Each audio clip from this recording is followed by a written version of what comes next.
Bonjour à tous, c'est Corentin, j'espère que vous allez bien. Moi en tout cas ça va super. On se retrouve aujourd'hui pour une nouvelle vidéo de test dans laquelle je vais vous parler de la Citizen ProMaster Diver 200 mètres Fujitsubo. Tout ça après le jingle.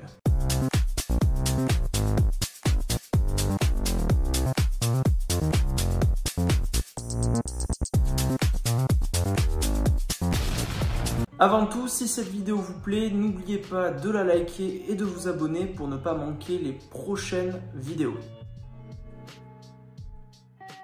Alors, ça fait longtemps que je regardais les montres de la marque Citizen. J'ai constaté que c'était une marque à la pointe de la technologie, faisant des montres automatiques robustes et sérieuses pour leur prix. Malheureusement, jusqu'à il y a peu de temps, Citizen ne mettait pas de verre saphir sur leurs montres. Pour moi, c'est une condition obligatoire pour que j'achète une Toolwatch.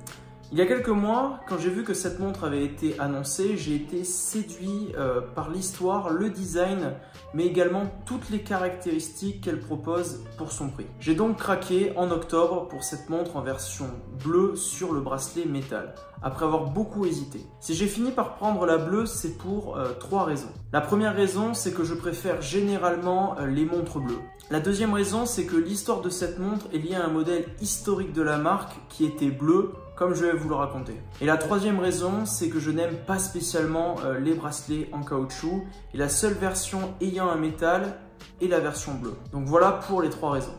Mais franchement, la noire est aussi très belle, c'est rare que j'hésite autant entre deux couleurs. L'histoire de cette montre commence en 1983 sur une plage de Long Beach en Australie. C'est là qu'un plongeur a découvert dans le sable une montre recouverte de petits crustacés solidement accrochés. Il s'agissait d'une Citizen Challenge Diver bleue de 1977. Évidemment, la montre était dans un état assez pitoyable. Au vu de son état, on peut estimer qu'elle a passé entre 2 et 3 ans au fond de l'eau. Ce qui m'impressionne, c'est que la montre fonctionnait toujours au moment de sa découverte et que le mouvement était intact. Et c'est cette histoire qui a motivé Citizen à sortir cette nouvelle montre fortement inspirée du design de son ancêtre. Pour ce qui est de son nom, Fujitsubo, c'est en référence aux petits crustacés qui s'étaient accrochés à la montre. Il s'agissait de Barnacle et Fujitsubo et leur nom en japonais. Maintenant que je vous ai raconté les origines de cette montre, on va pouvoir rentrer dans la partie où je vous donne les caractéristiques et où je vous décris chaque élément de cette montre. On va donc commencer par le boîtier, on verra ensuite le cadran, le mouvement et on finira par le bracelet. Je vous ferai ensuite le résumé des points positifs et négatifs de la montre. Je vous mets dans le coin de l'écran la liste des caractéristiques du boîtier et moi je vais directement vous le décrire. Le boîtier de cette montre est en super titanium Duratec TIC. Il est entièrement brossé, presque satiné même, tellement c'est finement exécuté. Commençons déjà par parler du super titanium Duratec TIC. Il faut savoir que c'est Citizen en 1970 qui a introduit la première montre en titane au monde. Le titane est un matériau 40% plus léger que l'acier inoxydable, brillant, doux, hypoallergénique, antimagnétique, résistant à la corrosion et aux acides. Il a donc énormément de qualité. Mais malheureusement, il a aussi un gros défaut. Il est tendre et donc se raye facilement.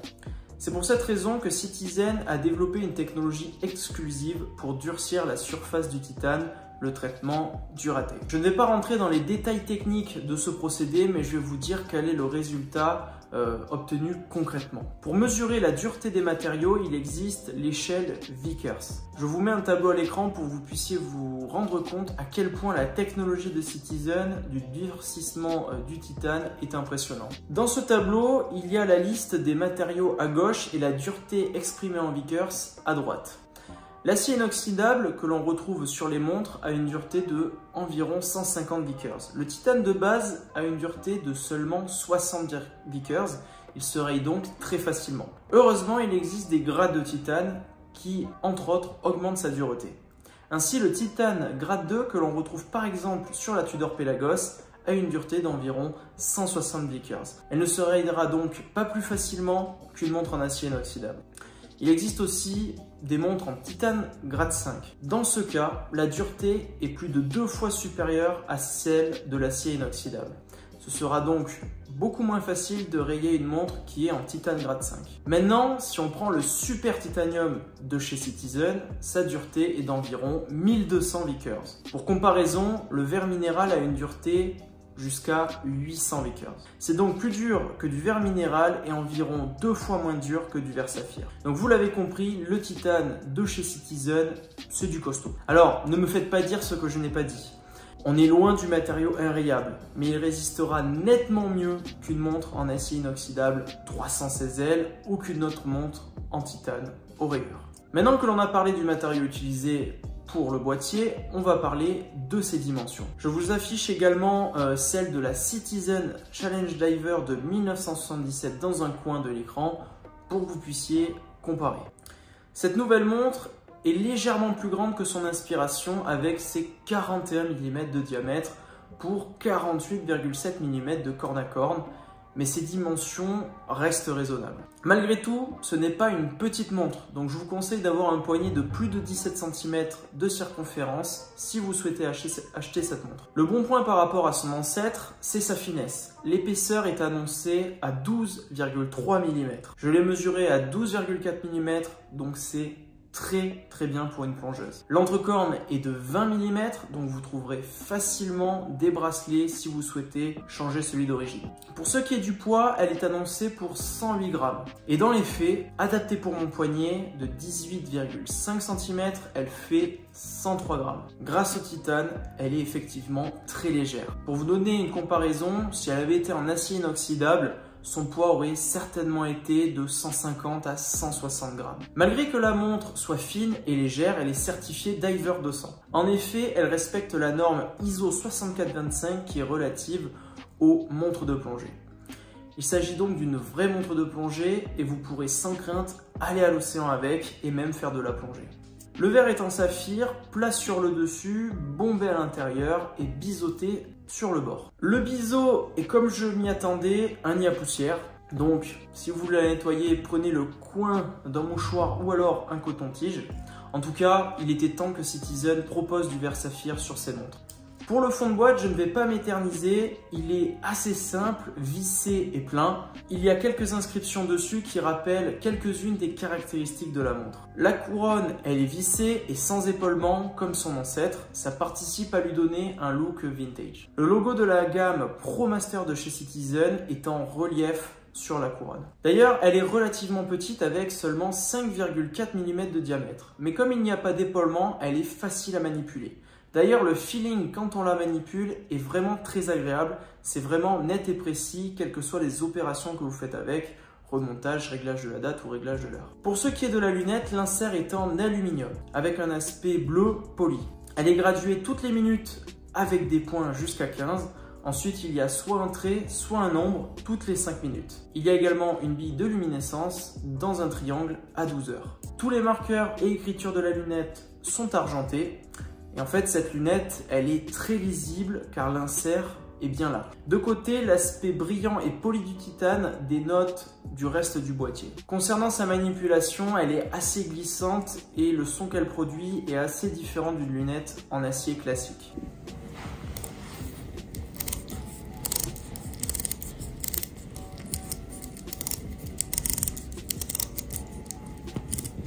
Je pense que c'est en partie à cause du titane et en partie à cause des 60 clics. Ces deux aspects, surtout combinés, sont assez inhabituels. Pour ce qui est du cadran, nous avons ici un cadran bleu mat légèrement grainé. Tous les index sont rectangulaires, ceux à 6 et 9 heures sont plus larges que les autres et celui à 12 heures est encore plus large, ce qui est logique.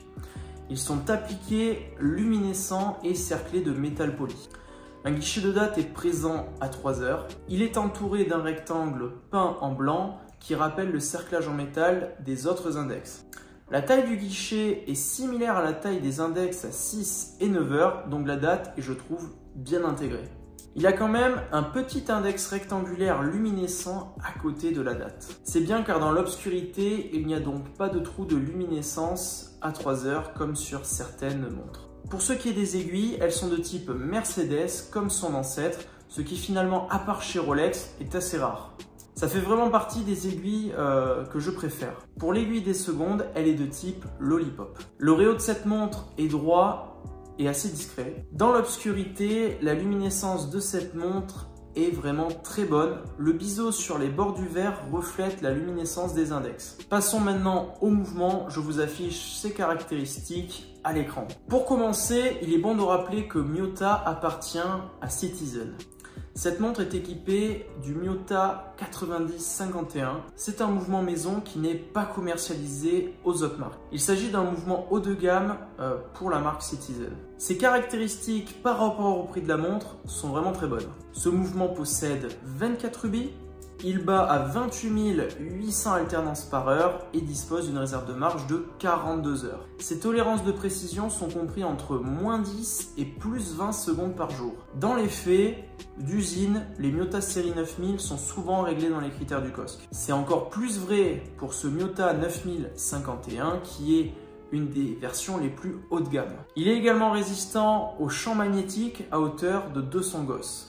Et il est également plus fin que ses concurrents avec moins de 4 mm d'épaisseur. Sur l'exemplaire que j'ai, la précision est excellente. Il tourne à environ +2 secondes par jour au porté. Alors petit détail intéressant sur ce mouvement, une limitation technique fait que sa masse oscillante ne remonte la montre que quand elle tourne dans le sens des aiguilles d'une montre.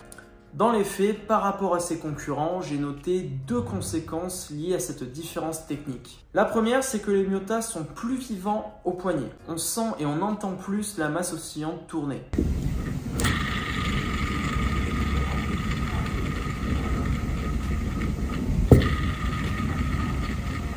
Personnellement, j'aime bien sentir ma montre vive, donc ça ne me dérange pas. Et l'autre point assez anecdotique, c'est que souvent je mets mes montres sur mon remontoir à 650 tours par jour, alternant dans les deux sens de rotation pour les maintenir en marche. Et bien, sur cette montre, ça ne suffit pas à la maintenir en marche puisque sur elle, seuls les 325 tours dans le sens des aiguilles d'une montre la remontent. Et donc ça ne suffit pas à la maintenir en marche.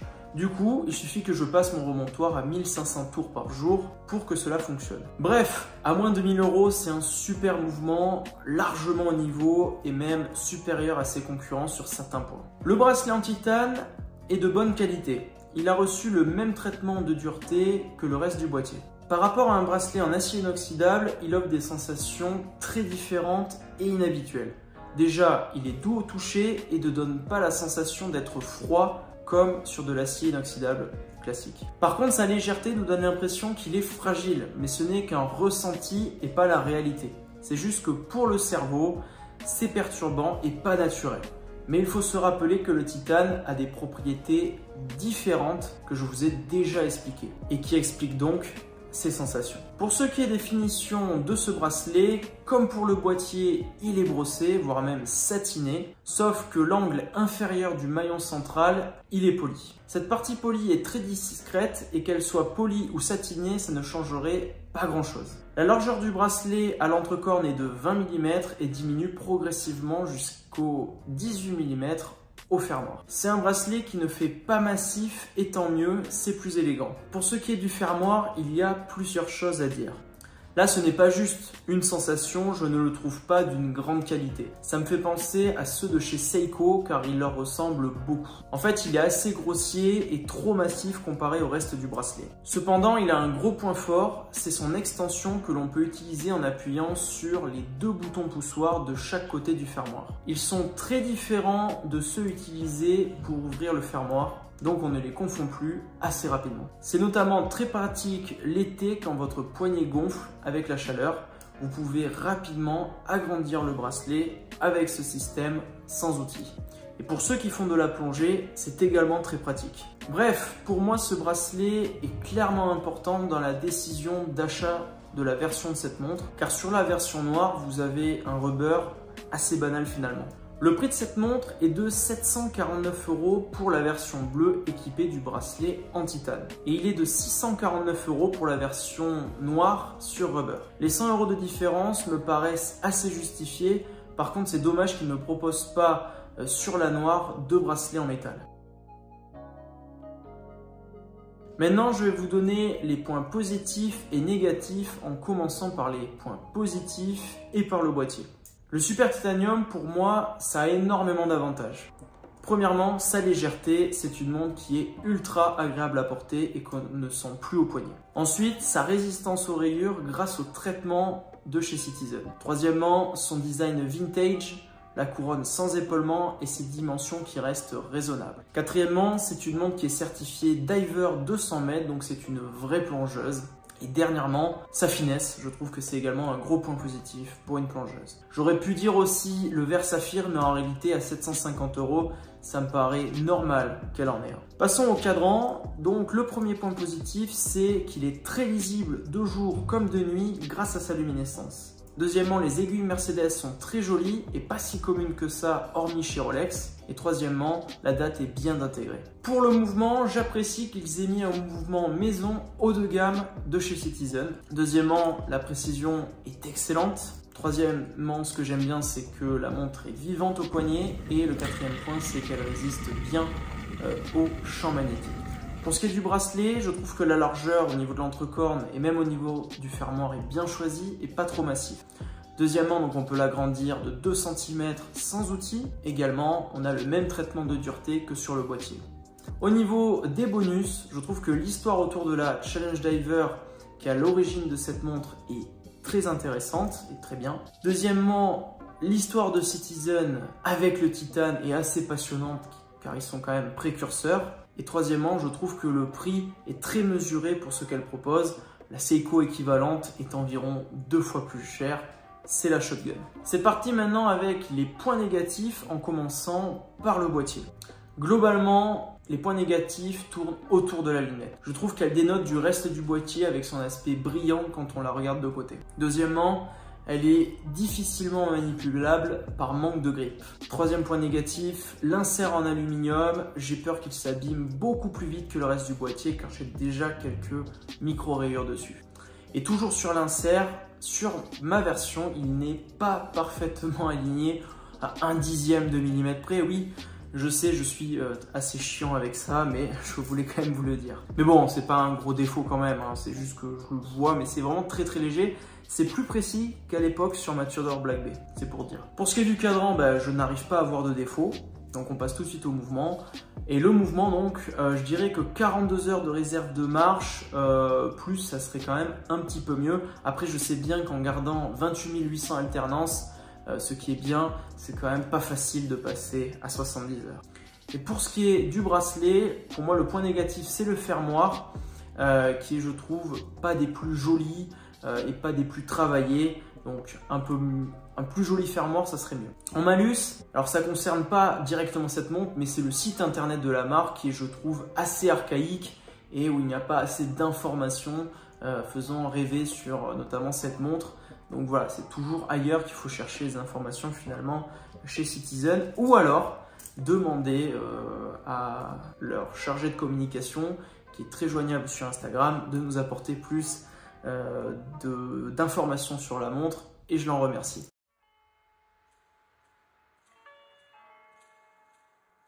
En conclusion, je dirais qu'il s'agit d'une excellente montre, surtout au vu de son prix. J'ai tout de suite accroché quand j'ai vu l'annonce de ce modèle, que ce soit pour son design et ses caractéristiques techniques. Mais c'est aussi la belle histoire avec son ancêtre qui a permis la naissance de cette nouvelle montre, qui apporte le supplément d'âme qui m'a fait passer à l'achat.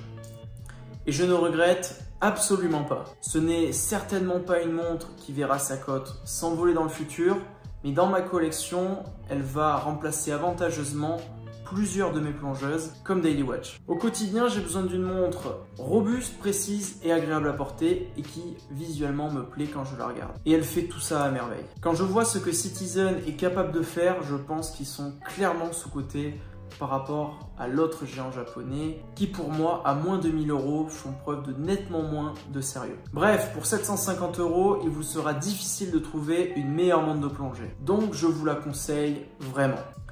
J'espère que cette vidéo vous aura plu. Je vous dis à la prochaine pour de nouvelles vidéos. En attendant, portez-vous bien, portez bien vos montres et ciao tout le monde.